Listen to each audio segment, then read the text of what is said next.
Los mandamientos del Señor son rectos, que alegran el corazón. Salmo 19, verso 7. El precepto del Señor es puro, que alumbra los ojos. El temor del Señor es limpio, que permanece para siempre. Los juicios del Señor son verdad, todos justos.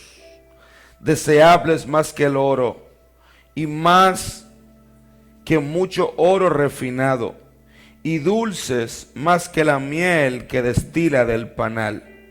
Tu siervo además es amonestado con ellos.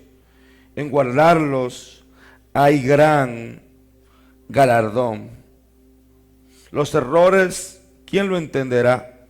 Líbrame, Señor, de los que me son ocultos. Verso 14.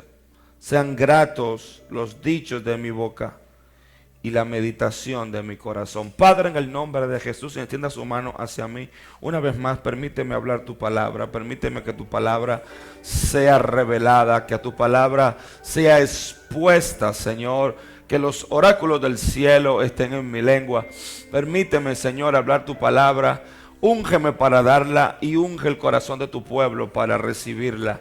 En el nombre poderoso de Jesús, que no haya ningún impedimento que impida que tu palabra fluya, y confírmala con milagros, señales y maravillas. Dele un aplauso fuerte al Rey.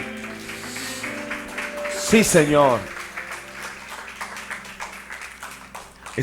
Empezamos a ver, y si usted estuvo en su grupo pequeño, usted empezó a ver que vamos a trabajar 7 áreas de nuestra vida, a la que yo le he llamado 7 columnas para tu destino. Y dijimos que tiene que haber un fundamento, y de eso voy a hablar ahora, que es la palabra. Pero estas 7 columnas dijimos que son nuestros pensamientos, nuestras emociones, nuestras decisiones, nuestras acciones, nuestros hábitos, nuestro carácter y por último nuestro destino. ¿Por qué? Como decía el poeta británico, siembra un pensamiento y cosecharás una emoción. Siembra una emoción y cosecharás una acción. Siembra una acción y formarás hábitos. Forma hábitos y crearás un carácter. Y tu carácter revelará tu destino. Así que, como decía en la introducción de la serie, no importa quién seas, no importa lo que hagas, ¿verdad? Desde que nacemos hasta que morimos, ese lapso de tiempo que le llamamos existencia, que le llamamos vida, no importa a qué tú te dediques, si estas 7 columnas, tu vida mental organizada, tu vida emocional sanada, tus decisiones, tus acciones, tu carácter no están alineados de la manera correcta, quizás tú seas el primer estorbo a tu propio destino. ¿Cuántas personas tuvieron un gran talento, pero ese gran talento fue arruinado por un mal carácter? Entonces es muy importante que estas 7 columnas estén tocadas, sanadas. La palabra de Dios dice que como el hombre piensa, así se vuelve. Y lo que usted piensa es lo que usted terminará sintiendo. Usted nunca podrá tener una vida positiva con una mente negativa. Todo empieza en el ámbito de nuestros pensamientos. Cómo son nuestros pensamientos, de qué están formados nuestros pensamientos. Y como decía el psicólogo William James, padre quizás de la psicología, no es como te caes, es lo que te dices mientras caes. Son tus pensamientos los que tienen la capacidad en un momento dado de hundirte o levantarte. Ahora, esos pensamientos van a generar impulsos, emociones. Y los seres humanos somos seres muy emocionales. Por más que digamos, no. Usted fue creado para sentir. Ahora, Dios nos enseña en su palabra a cómo dominar nuestras emociones, a cómo no solamente guiarnos por ella, porque una buena emoción, la alegría, el ánimo, increíble. Pero también cuando hay dolor y hay herida y hay traumas y hay cosas que no han sido sanados en nosotros, lo que nos va a dirigir es el rechazo, es el rencor, es la amargura. Y eso va a afectar mis acciones. Y lo que yo hago es lo que yo cosecho. Lo que yo siembro es lo que yo cosecho. Y esas acciones, cuando se repiten una y otra vez, ¿qué forman? Hábitos. Y los hábitos, aún a nivel cerebral, entonces el cerebro los automatiza. El cerebro entonces no quiere razonar, no quiere pensar y quiere hacer cosas en automático, y cambiar esa programación de hábitos tomará un cambio de nuestra mente. Y esos hábitos tienen que ver con nuestra vida financiera. Esos hábitos tienen que ver en nuestras relaciones. Esos hábitos tienen que ver en nuestra vida de salud. Esos hábitos tienen que ver en nuestra vida espiritual. Estos hábitos tienen que ver, porque la vida nueva se debe traducir y se debe expresar en hábitos inteligentes que digan que usted vive ahora en una dimensión del reino de Dios. Mi pueblo pereció porque le faltó conocimiento. Entonces, esos hábitos me programan. Ahora, la buena noticia es que yo puedo ajustar mis hábitos, puedo cambiar mis hábitos. Al comienzo da un poco de brega, porque ese cerebro medio reptiliano así, esos hábitos se arraigan, y mayormente los hábitos inconscientes que tenemos son hábitos negativos. Aprendemos más fácil lo malo. Un niño le es más fácil dejar la cama desarreglada que cultivar el hábito de levantarse cada mañana y arreglar su cama. Lo importante es que podemos formar nuestros hábitos, y esos hábitos entonces determinarán mi carácter. Y el carácter será la columna de tu vida. Porque tu carácter, si tiene grietas, no podrá sostener el éxito. Tu carácter, si tiene debilidades, cuando venga la presión, la tentación, la oposición, tu carácter va a tender a hacer algo. Por eso es tan importante lo que voy a hablar hoy, ya como segundo modo de introducción. En la construcción, se nos quedó el ingeniero que debió darle una explicación, pero yo voy a intentar explicarle lo que yo leí. En la construcción hay 3 principios básicos: la plomada, la verticalidad, que tiene que ver con los niveles, y la escuadra.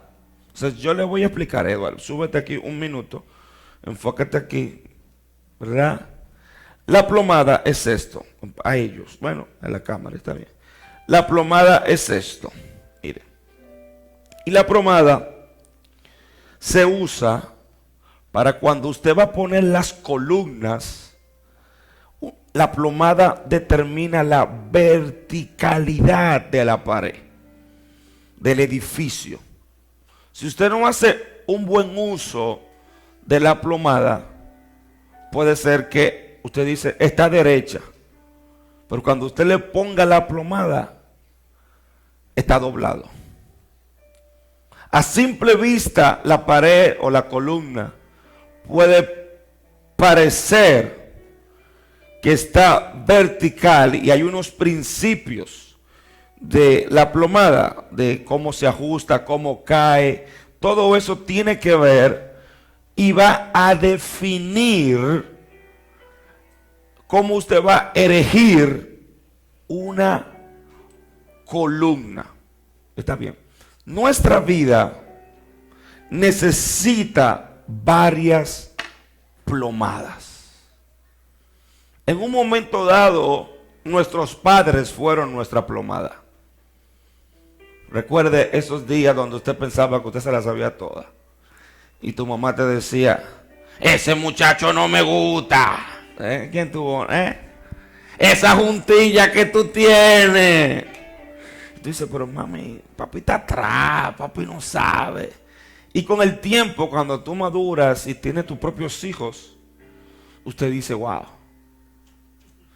Algunos chancletazos, trompadas, ahora no dan trompadas, pero en los tiempos míos mi papá me daba, fueron nuestras plomadas, la disciplina. La disciplina fueron nuestra plomada. En otros momentos, nuestros mentores. Tú le vas con una idea y eso no va a funcionar. No, y tú tienes todo el entusiasmo del novato.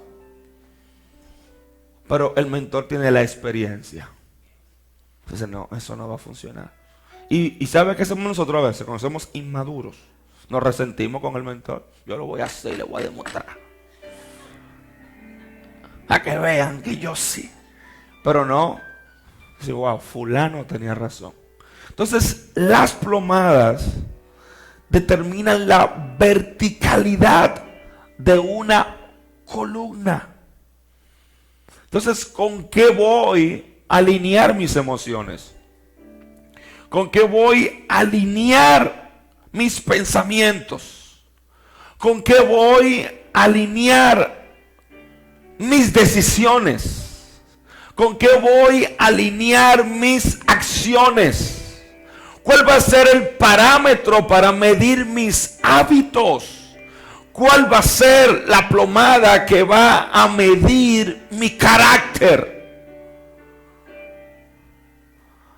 Yo te dije varias ya. Están los mentores, están los padres. Pero usted en nuestra vida de fe tenemos una plomada. Y la primera plomada que usted y yo tenemos es la palabra de Dios. Yo creo que eso merece un aplauso.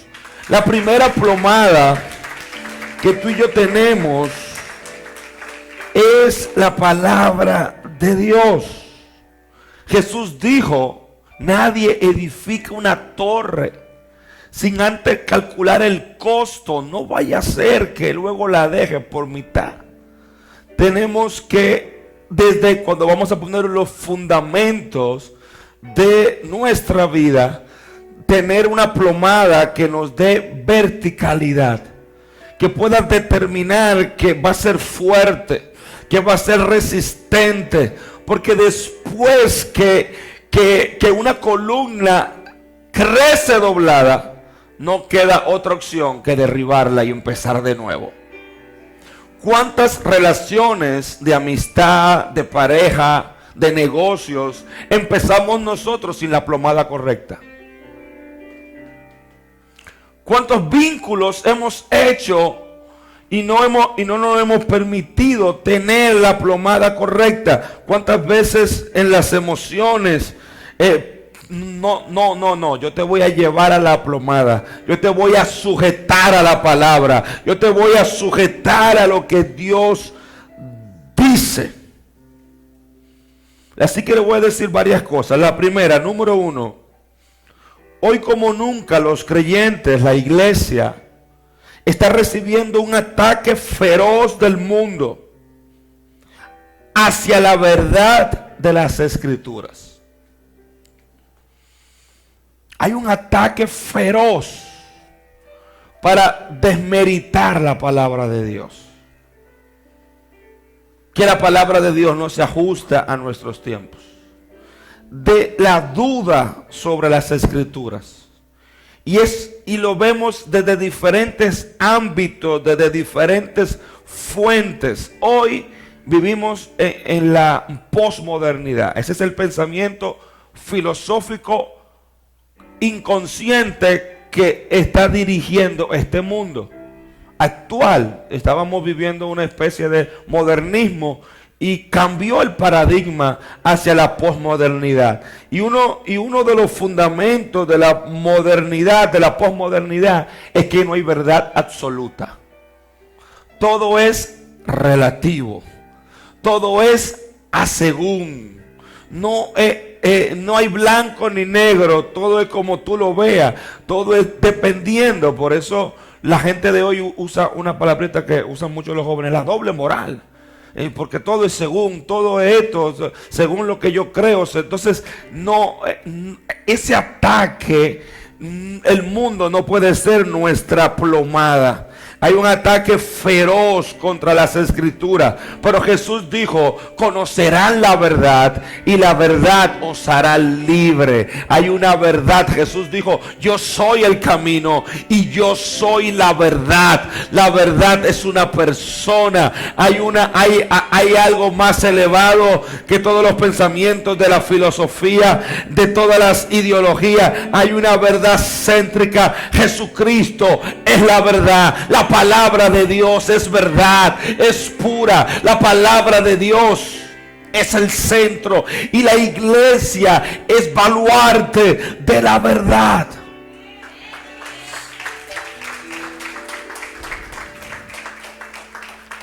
Romanos 1 lo leímos en el devocional de las 6 de la mañana, pero usted va a ver, déjame ver si lo encuentro. Romanos 1 habla de la involución del hombre.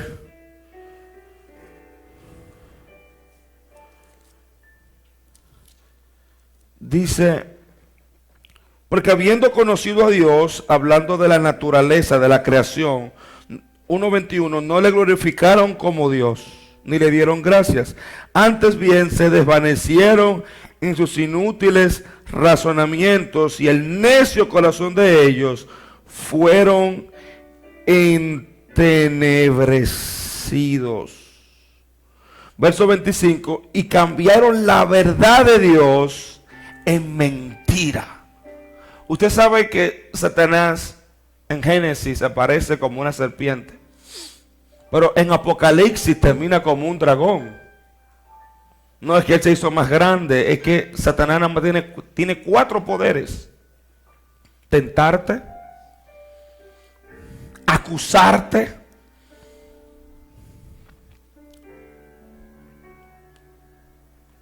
y engañar.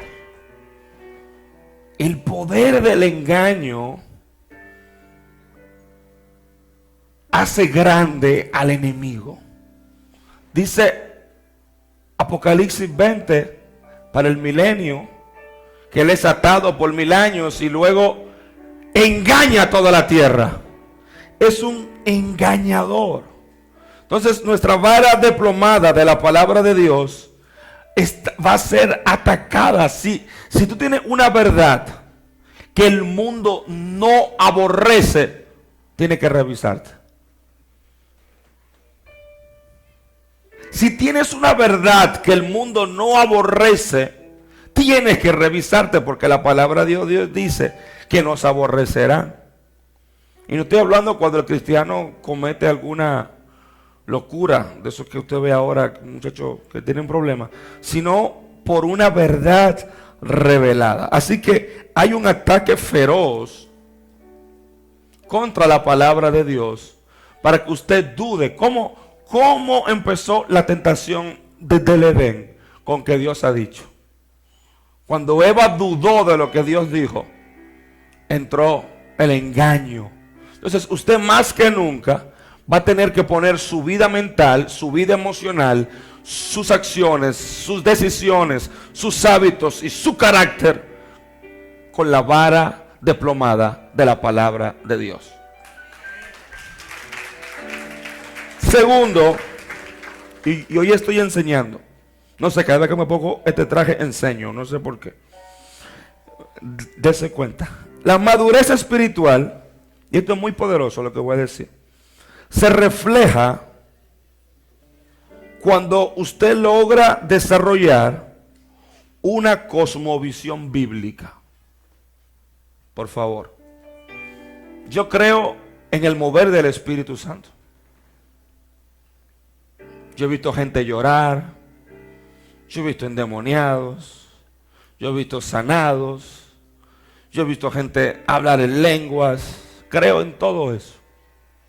Pero si el que tiene esa experiencia no profundiza a una transformación de su mente, fue una experiencia espiritual, pero no se va a traducir en un cambio de vida. Ahora, déjenme profundizar aquí. ¿Qué es cosmovisión bíblica? ¿Qué es cosmovisión?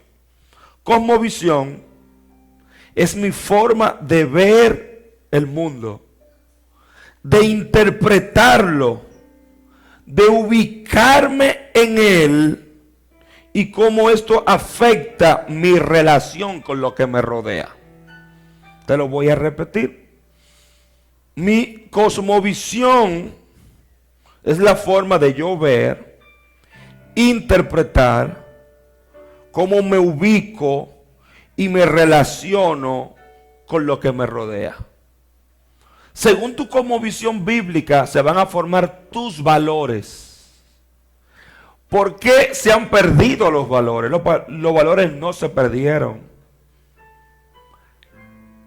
Desde los años 80, bueno, desde los 60, pero 40 para allá, pero 60, el mundo ha sufrido un cambio de cosmovisión. Y por eso usted ve cosas que antes eran espantosas. Es una norma de conducta. Porque hemos cambiado de cosmovisión. Y eso no siempre es malo, porque la tecnología, el mundo y las transformaciones van haciendo que nosotros veamos la vida diferente. Usted no ve la vida como usted la veía hace 10 o 20 años. Ahora, con respecto a la fe, si usted está aquí sentado y la palabra de Dios no tiene el poder, o tú no permites que la palabra de Dios permee tus pensamientos, ¿con qué criterio tú vas a juzgar? ¿Me están aquí, por favor? ¿Cómo tú vas a evaluarte? ¿Con qué vas a compararte? Muchos creyentes, que la gente le dice mundano, yo no estoy para condenar a nadie, simplemente son personas que están teniendo una experiencia con Dios, pero no están teniendo una cosmovisión a la forma de Dios. Un hombre que le gusta la cosa de Dios, pero no tenga una cosmovisión bíblica, no se va a traducir en un cambio en su familia, en cómo tratar a su mujer, la mujer en cómo relacionarse con el hombre, el hijo en cómo someterse a los padres, etcétera, etcétera. Porque usted tiene que permitir que la vara de la plomada de la palabra de Dios tenga y se interiorice en usted, y usted pueda ver al mundo como Dios lo ve. Usted pueda interpretar el mundo como Dios lo interpreta, y usted pueda ubicarse en medio de un mundo hostil y saberse relacionarse con el medio que lo rodea desde la perspectiva de Dios. Y esa cosmovisión bíblica luego se transforma en una cosmovisión profética. Y cuando suceden cosas, usted, me huele que Jesús está pronto. Me huele que estamos en los tiempos finales. Me huele que el infierno se ha activado con un mover de degeneración. Y yo, como tengo una cosmovisión bíblica, no voy a correr con la corriente de este mundo. Al contrario, voy a enfocarme, como dice la palabra. El que sea inmundo sea más inmundo, y el que sea santo sea más santo. Porque puedo ver y puedo interpretar desde la perspectiva de Dios. Pero cuando usted no tiene una cosmovisión bíblica, usted le va a comprar al infierno todo lo que venda. ¿Estamos aquí? Eso es parte de la guerra cultural que todos estamos siendo bombardeados desde que nos levantamos hasta que nos acostamos, de manera subliminal. Ahora, cuando usted no tiene una cosmovisión, usted no sabe ver la cosa como Dios la ve, usted lo recibe, usted lo acepta. Y estoy hablando desde el punto de vista de los valores, pero también desde mis pensamientos, desde mi vida. Cuando vengan esos momentos de depresión, esos momentos de lucha, de batalla, Que usted pueda verse como Dios lo ve. Que usted pueda ver algunos panoramas, no desde lo tétrico de las circunstancias, sino desde la fe de las promesas. Cada vez que usted sube a un avión, usted ve todo más chiquito. Cada vez que usted cambia de visión y ve la forma, las cosas como Dios la ve, usted va a cambiar de perspectiva. Porque tu cosmovisión formará paradigmas. Y los paradigmas van a determinar cómo yo me relaciono con las cosas. Dice Kobe, haciendo un ejemplo de lo que es un paradigma, que él estaba cambiando y poniendo en un restaurante. Y había un niño haciendo bulla, tirando la comida. Y él estaba comiendo y decía, pues oye, qué padre más irresponsable es. Pero qué padre más desconsiderado. Pero qué, y el papá se quedaba igualito ahí. Pero qué papá más, hasta que él no aguantó más. Se paró y le dijo, excúseme señor. Usted no está viendo que su hijo está haciendo un berrinche, está tirando la comida. Y le dijo de todo. Y le dijo, sí, yo lo sé. Pero su madre acaba de fallecer de una enfermedad tal. Y yo no sé cómo decirle hoy a mi hijo que su madre acaba de fallecer. Y él sabe que algo está pasando y está un poco alterado. Inmediatamente cambió el paradigma. Lo que era una crítica se convirtió en empatía hacia ese padre. ¿Qué te quiero decir con eso? Cuando cambiamos de paradigma, yo voy a ver la vida diferente. ¿Qué le pasa a muchas personas que pasan por un cáncer grave, por una enfermedad? Salen con un deseo de valorar cada segundo, de agradecer cada cosa, de valorar las cosas. Si usted escucha, usted ve en la televisión, el día que la vida de fulano cambió, el día que después de esto yo empecé a hacer las cosas diferentes y darle otro sentido. Tus paradigmas determinarán tus prioridades. ¿Y qué es lo que el enemigo intenta hacer? Cambiar tus paradigmas. Romanos 12:2 dice, no se conformen a este siglo, sino transfórmense por la renovación de nuestro entendimiento. Ahora, cuando dicen que no se conforme, la ilustración de este versículo es cuando usted sabe que usted es 10, cuando usted era muchacho, pero le regalaron unos zapatos nuevos, pero a usted le gustan los zapatos. Y tú dices, ellos se alargan. Ellos me van a servir, pero tú eres 10, el zapato 8.5. No. ¿Y sabe lo que hace usted? Se lo pone y aprieta. Y al comienzo como que le rompe aquí abajo. Se pone 2 curitas, 3 curitas. Pero usted sabe qué, milagro. Hay un momento que le sirve el zapato. Y eso es lo que el diablo intenta hacer a través del sistema cultural. Y es que te apriete, forzarte a la mentalidad de este mundo.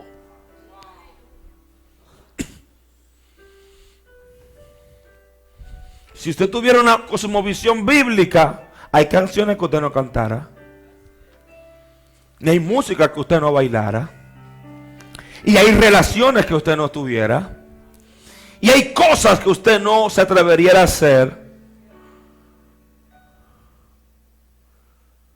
Pero cuando no tengo una cosmovisión bíblica, a lo profano, no puedo discernir entre lo profano y lo santo, entre lo puro y lo impuro, porque no tengo un pensamiento crítico sobre eso.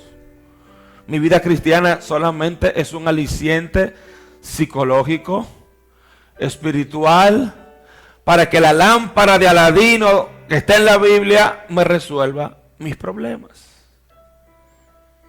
Ay, no le está gustando este mensaje. Oye, y Adonis dijo, y yo vine hoy a escuchar este mensaje. Sí.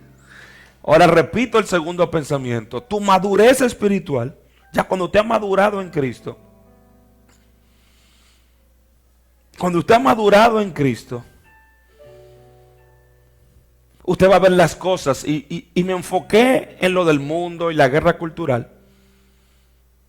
Usted sabe lo que viene del Padre, lo que viene de Dios.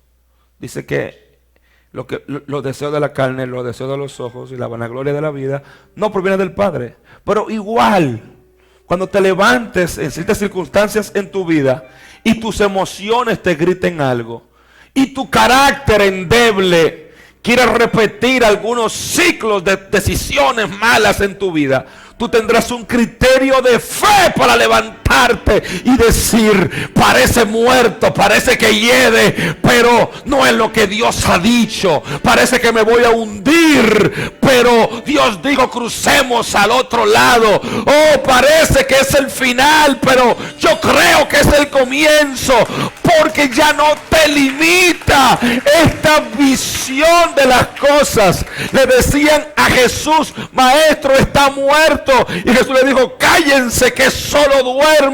Porque el que tiene una cosmovisión de cómo Dios ve las cosas, la reinterpreta desde la óptica de fe. ¿Sí? Por eso Abraham, cuando iba a ofrecer a Isaac, él entendió que de alguna manera Dios lo iba a resucitar de nuevo, porque ya Abraham caminaba en una dimensión.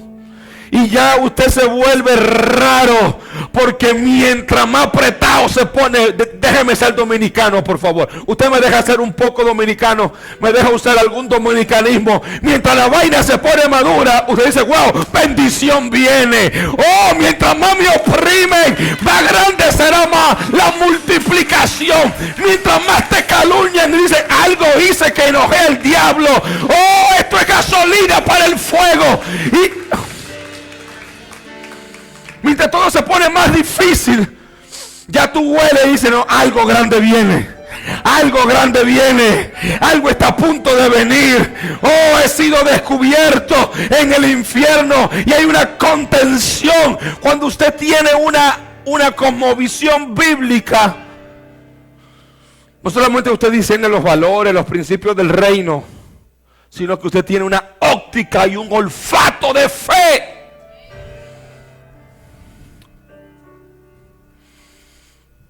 Dices: Dios restituye lo que se comió la oruga, el saltón, el revoltón y la langosta. Mardoqueo le dijo a Esther: para esta hora has llegado al reino, muchacha, pero si tú no haces nada, liberación vendrá como quiera. Porque tienes una óptica de fe.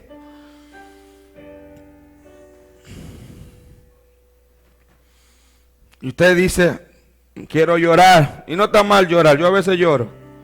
Pero hay días que dice: no, diablo, no te voy a dar ese lujo. No te voy a dar, no te voy a dar ese lujo. No. Voy a estar firme en quien yo he creído. Cuando yo era adolescente, yo predicaba. Hay un libro que está sacando mi hermana Yulisa, me saca el libro de cosas que yo ni me recordaba. Y me pasaban cosas raras. Un día fui a predicar a San Carlos y después no tenía pasaje para regresar. Estoy hablando a principios de 2000. Y tenía célula. Y en mi iglesia, aquí tenemos líderes maravillosos. Voy a decir eso. Pero en mi iglesia no se cancelaban las células. Había que dar la célula obligada. Aquí te guindaba que tú no te... Y yo me fui sin pasaje. El Señor me proveerá pasaje. Y me fui sin pasaje a predicar. Prediqué. Ese día en mi célula, 12 fueron a apuñalar. Ahí, oye, era una casita que la sala, sin hablar mentira, nosotros nos metíamos en los callejones. Era una casita. Bueno, las primas de Grammy saben que iban a mi célula.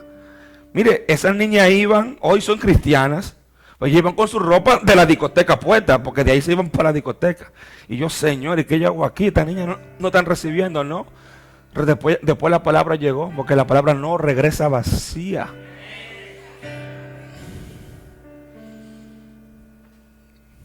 ¿Y sabe qué pasó ese día? Ellos llegaban así con la melma, esa era la palabra. Llegaban unos pases que se daban a esos muchachos.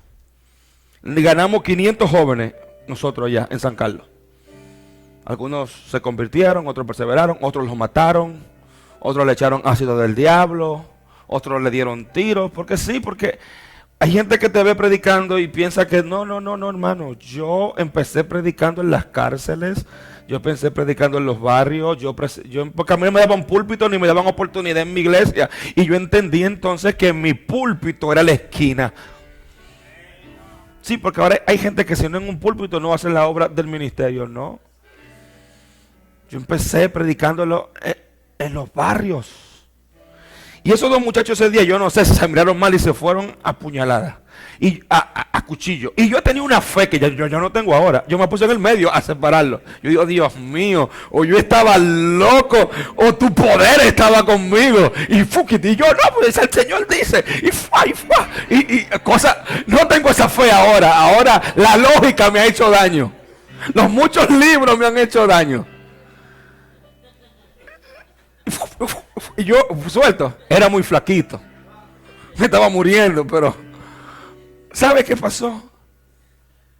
Dios mío, yo no sé por qué dije eso. Se acabó el culto, la unción, la gloria. Caían los endemoniados, pero no en la célula. Caían los endemoniados, varias casas, en varias calles, y después salían a buscarnos. Mire que cayó un endemoniado allá. Eso pasaba en ese lugar porque teníamos un perímetro de oración. Y venían a buscarnos en un motor. Mire que allí cayó un endemoniado. O sea, así, en la circunvalación caían los endemoniados aunque no estuvieran en nuestro grupo. El poder de Dios. Y sucede que me tocó venir de San Carlos cantando himnos a Dios. Pasé por la Duarte, tú sabes, todas las chicas de la Duarte, las prostitutas, ¡ey, menor, vea! Y yo, y a paso doble ahí, mira. ¿Verdad? Pero no me mandé. Chatarrabacata y reprendiendo. Muchachito, yo era un niño, 17, 18, qué sé yo. A cruzar el puente, a pie, caminando. Yo dije, pero si el diablo piensa que yo me le voy a quejar. Empecé a cantar himnos a Dios y a glorificar a Dios. Y crucé el puente, eran las 2 y pico de la noche. Y di mi célula. Pero lo grande que es tan tarde y yo veo un apartamento de la 4ª planta por una calle y el Señor me dice, sube ahí que te están esperando. Yo, no puede ser que Dios me está hablando eso. Y lo sentí y subí. Y cuando subí, le abrió la puerta un profeta y me dijo, te estábamos esperando. Y habían 7 hermanos orando en lengua. Y ese día, ese tipo me ministró por primera vez liberación de generacionales. Porque los hijos de Dios son como el viento, que son guiados por el Espíritu de Dios.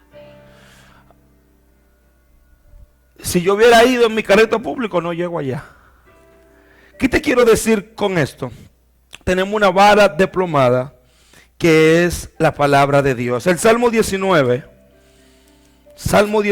primer punto te dije que hay un ataque feroz a la palabra. Segundo punto te dije que tu madurez espiritual se va a desarrollar si todavía tú no interpretas la vida como Dios la ve, eres mundano.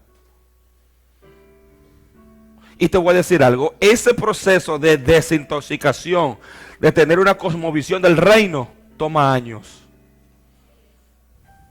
Para tú ver la vida como, por eso dice Pablo, algo que locura. Lo di todo por pérdida, pero fue ganancia. El vivir es Cristo y el morir es ganancia. ¿Cómo que morir? ¿Quién se quiere morir? Nadie. Pero ya él tenía una cosmovisión desde lo eterno y decía, aún muriéndome, yo gano.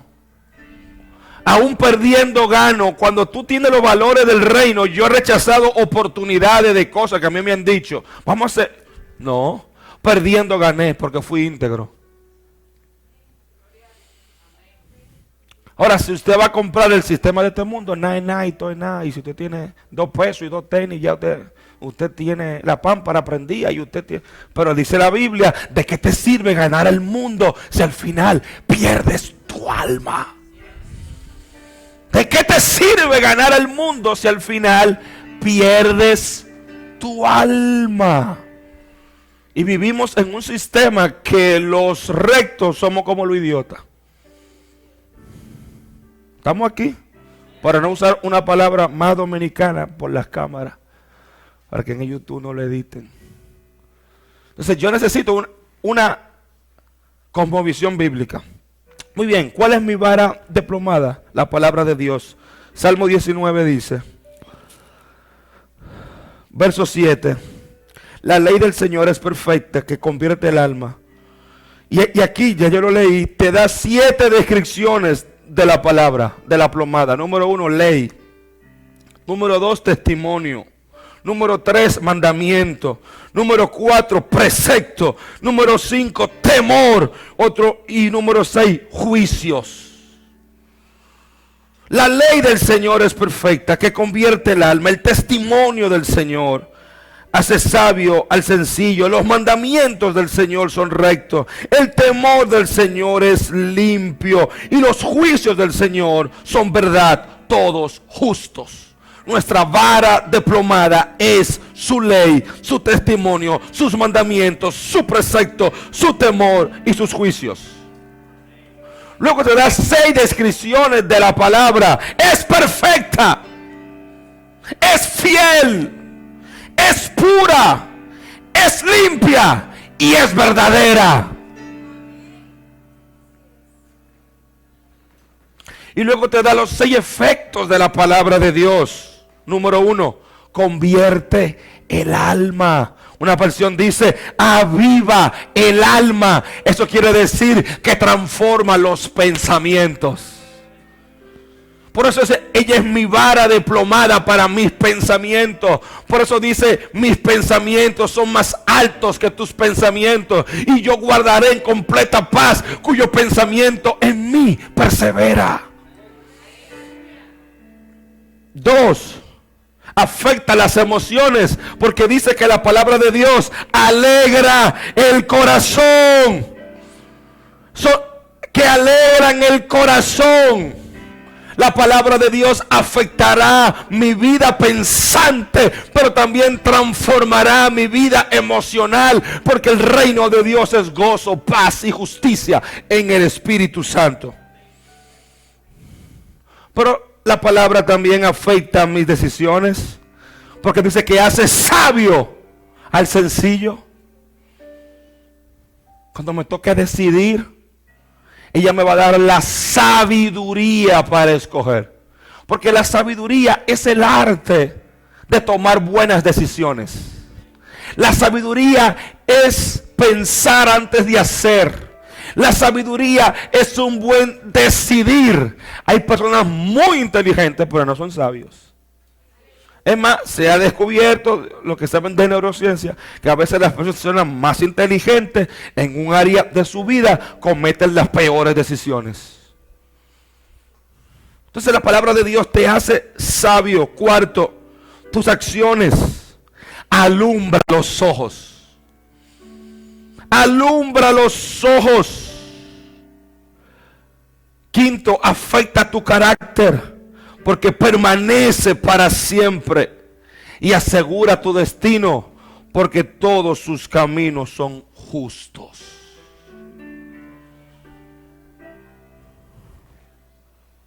Entonces yo debo permitir que la palabra de Dios sea mi vara de plomada para mis pensamientos, para mis emociones, para mis decisiones, para mis acciones, para mis hábitos, para mi carácter y para mi destino.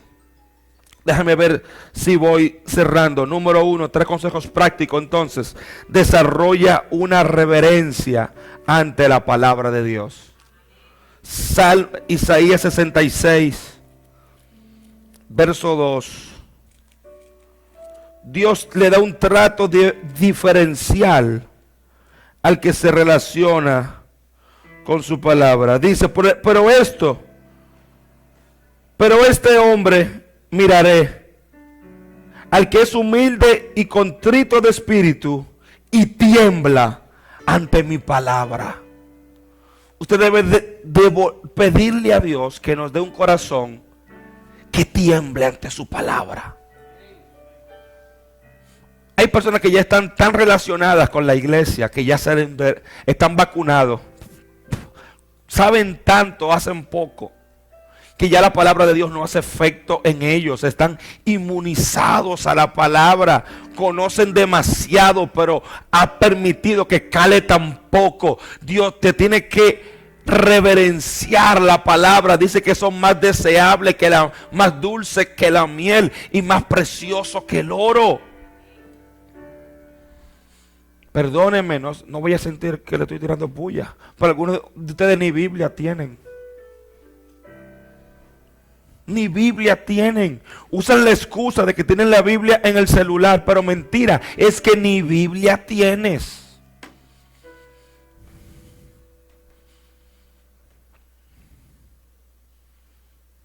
No es lo mismo tener tu Biblia, que tú manosees, que tú la escribas, y no es que no use el celular, yo creo. Pero algunos tienen la del celular y ni la usan esa tampoco. Debe volver un temor y temblor a la palabra de Dios.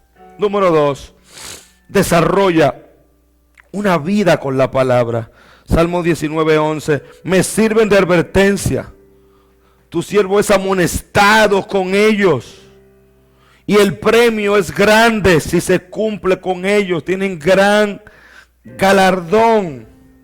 Cuando yo alineo mis pensamientos, emociones, decisiones, acciones, hábitos y carácter con la palabra de Dios, algo poderoso va a ser en mi vida, porque se va a confirmar la voluntad de Dios en mí. Eso merece un aplauso.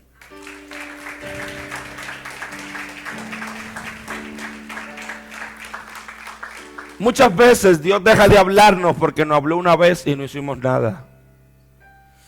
Muchas veces Dios te da una revelación y hasta que tú no camines en esa revelación, Él no te va a dar la otra revelación. Así que cada uno de nosotros necesita interiorizar la palabra. ¿Cómo yo hago esto? Meditando la palabra de Dios. Si usted quiere aprender más cómo meditar la palabra de Dios, en nuestro canal de YouTube está la serie Permanecer. Y ahí yo hablo 6 semanas y hablo 2, 3 prédicas sobre la palabra de Dios. Número 1, lea un pasaje lentamente, en voz alta. Ponga énfasis en diferentes palabras o frases. Segundo, reflexione sobre esa verdad.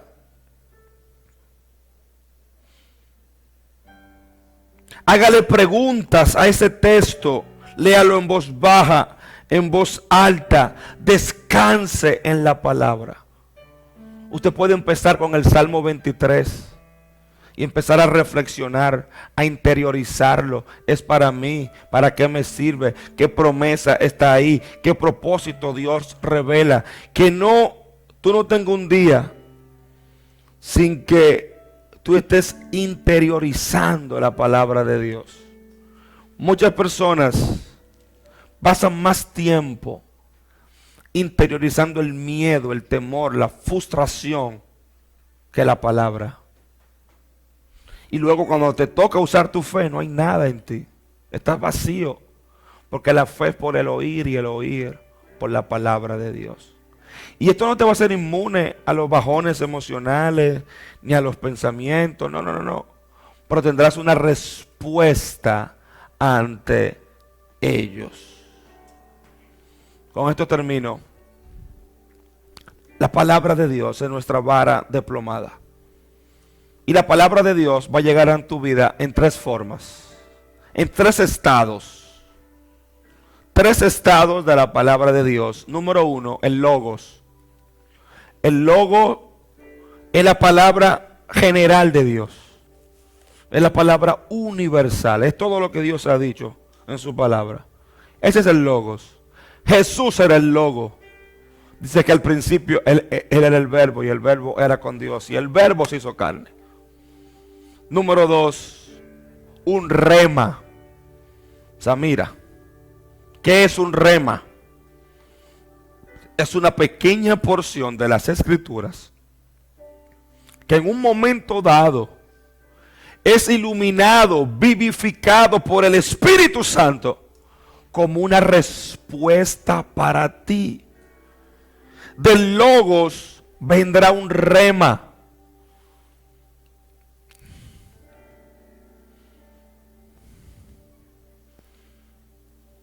Cuando a mí me llaman, me dicen, tu papá lo atracaron, que está en intensivo, y que le dieron que se fue un tiro en la cabeza, que se fue un cachazo. Mi mamá se llenó de nervios, yo quedé en paz y llegó un rema del Espíritu. Llegó un rema. En tu tiempo con la palabra, por ejemplo, cuando Jesús le dijo, pasaremos al otro lado, ya eso era un rema. Dice la palabra, dice que la espada del Espíritu es la palabra. Ahí la palabra para espada, para palabra no es logo, es rema. Y es una verdad presente con la que tú empiezas a pelear en un momento dado. No solamente del pan vivirá el hombre, sino de todo rema. Es una pequeña porción de la Escritura que el Espíritu Santo vivificará y te sostendrá durante la adversidad, durante la crisis. Y en oración, a veces tú estás orando y te llega ese rema. Vivirá, pero no morirá, para contar las maravillas del Señor. Esa fue la palabra que yo le di a Natalia cuando empezó su proceso de enfermedad. Vivirá y no morirás para contar. Y ese rema te va a sostener y te va a venir un diagnóstico peor. Y todo se va a poner más difícil, pero tú sabes qué, tú estás agarrado de ese rema. Entonces tú necesitas el logos, porque el logos te dará el conocimiento general de la voluntad de Dios.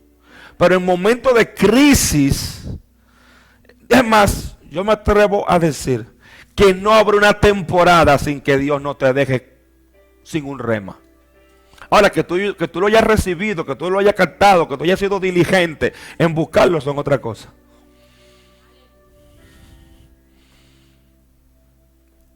Amén. Y tercero, con esto terminé, está el dabar de Dios. ¿Qué es el dabar? Es la palabra creadora, creativa de Dios. En lo profético, usted se va a mover en el dabar. Elías va donde la viuda y le dice, dame a mí primero. La viuda se iba a morir, era su última comida, su último chao. Yo, pero profeta, pero yo me voy a morir después de esto. Esa era su como visión, era morirse, mire. La de Elías era otra. ¿Me está entendiendo? Y le dice Elías, le da el dabar, el aceite. La harina no escaseará y el aceite de la tinaja no faltará. Y la viuda comió por 3 años y medio, porque había un dabar. ¿Qué es un dabar? Es una palabra creativa, es una palabra liberadora, es una palabra milagrosa del reino. Lázaro, sal fuera. Es un dabar. Habrá momentos que Dios te dará el logo. Habrá momentos que Dios te dará el rema. Póngase de pie. Pero habrá momentos que te va a pasar como los huesos de Eliseo. Como el profeta Ezequiel, ¿vivirán estos huesos? Solamente tú lo sabes, Señor. Y él dijo, profetiza, hijo de hombre. Hay un dabar en tu boca. Y cuando él profetizó, ¿sabe qué pasó? los huesos de Eliseo, los huesos se llenaron de carne, se unieron y se convirtieron en un gran ejército, porque hubo un dabar, hubo una palabra creadora, hubo una palabra liberadora, hubo una palabra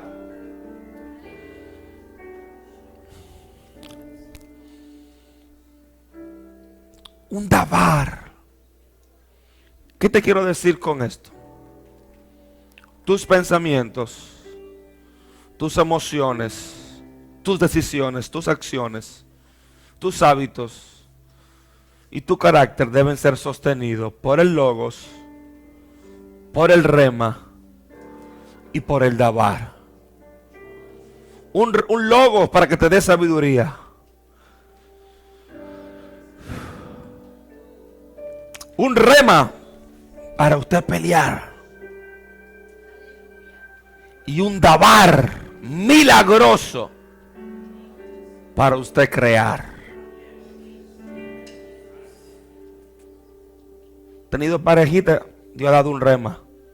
Ha habido momentos, Dios ha dado un rema. Ensancha el sitio de tu tienda.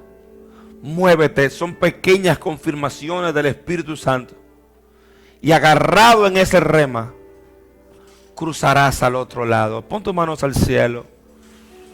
Oh, Padre, en el nombre de Jesús, te pido que tú eres la vara desplomada de nuestra vida, Señor. Tú eres la vara desplomada. Ribrasa, catarrebreche, te rebrisi, que te rebrash. Oh, suta rabros, sende rebrisha, tarrabraca, talabacata, la mandé. Gracias, Señor. Gracias, Espíritu Santo. Gracias, Espíritu Santo. Gracias, Espíritu Santo. Padre, activa en nosotros un rema, el logos y un dabar. Cada sueño que Dios te da, Él pondrá un rema en tu corazón. Padre, en el nombre de Jesús, para desafiar lo imposible, para creer lo increíble, para hacer lo improbable. Padre, en el nombre de Jesús, activa un rema que vivifique la mente, el corazón. Activa un rema, que tu palabra, Señor, sea consuelo, sea testimonio, que este Salmo 19 se haga vida en nosotros. Oh, sé vivificado por el rema del Señor. No solamente de pan vivirá el hombre, sino de toda palabra que sale de la boca de Dios. En el nombre de Jesús. Gracias, Espíritu Santo.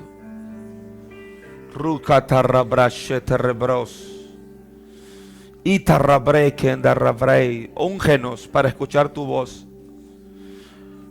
Vuelve a la palabra. Vuelve a tener contacto con la palabra. Vuelve a comerte el rollo. Vuelve, cómete el rollo. Rebresha, tarrabroco, torrobroso, torrobrosh. Y rebriquin de rebroso, torrobrosh, en de rebreis. Cómete el rollo, cómete el rollo, cómete el rollo. Vuélvete a comer el rollo. Llénate de músculos espirituales. Toda anemia espiritual en tu vida, Padre, en el nombre de Jesús. Si usted no entiende esto, las próximas semanas solamente van a ser motivación y crecimiento motivacional. Pero si usted permite que la palabra de Dios te dé una cosmovisión de la vida, y ya tú puedas ver esa mujer como Dios la ve, como tu coheredera en Cristo, tu hermana en la fe, como vaso frágil, y puedas ver como Dios te ve, tus hijos, como herencia del Señor. Si usted puede ver sus circunstancias desde la óptica de fe, entonces usted cambió de lente. Si usted puede ver lo que el mundo envía y dice, no, esto va a dañar mi comunión con el Espíritu Santo. Porque el apellido del Espíritu Santo es santo. Espíritu Santo. Usted tiene que preguntarle, ¿te sientes cómodo con esto, Espíritu Santo? Usted no necesita que yo le diga qué hacer y qué no hacer.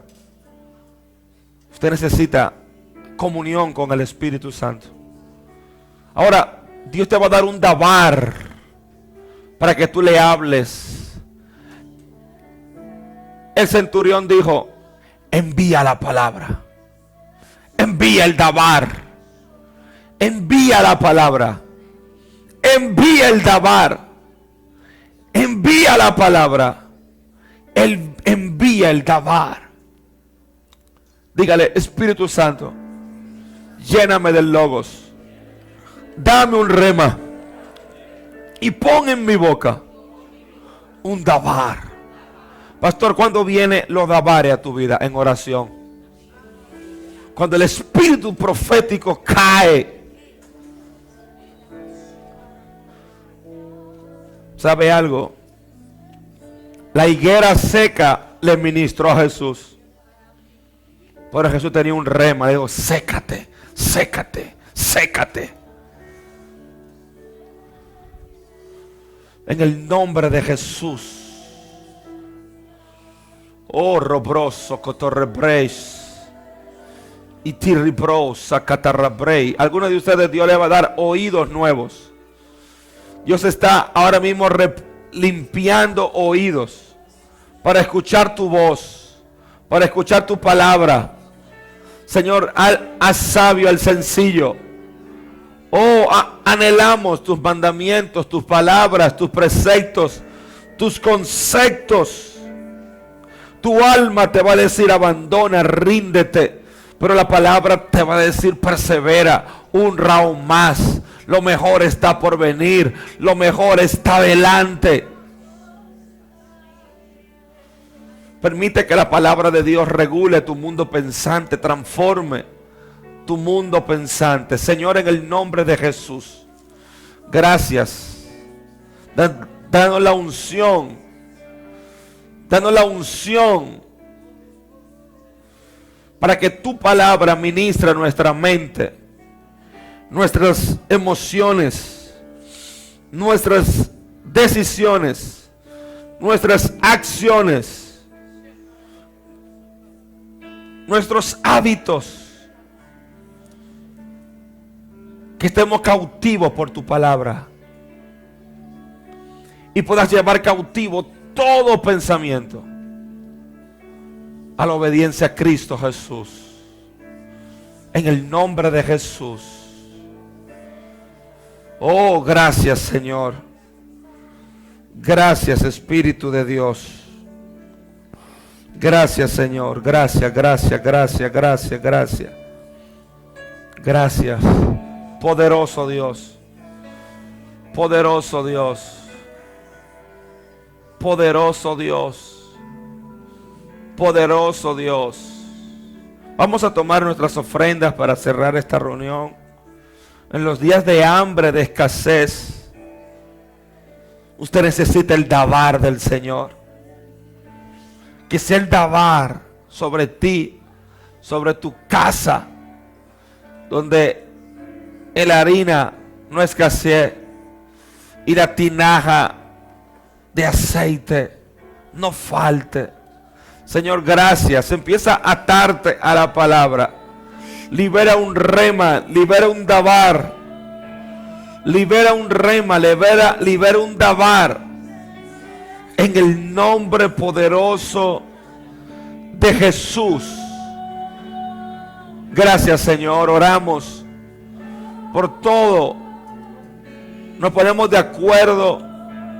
Nos ponemos de acuerdo en el nombre poderoso de Jesús. Nos ponemos de acuerdo. Nos ponemos de acuerdo. Ponte de acuerdo conmigo por cada necesidad. Por cada necesidad. Todo el que vino aquí con una necesidad específica. Toda petición, toda súplica. Nos ponemos de acuerdo en el nombre poderoso de Jesús. Y oramos para que venga tu reino y sea hecha tu voluntad aquí en la tierra como en el cielo. Sea hecha su voluntad en tu vida, en el nombre poderoso de Jesús. Te doy gracias, Rey. Te doy gracias, Señor. Te doy gracias, Espíritu Santo. Te doy gracias en el nombre de Jesús. Dale un aplauso fuerte al Señor.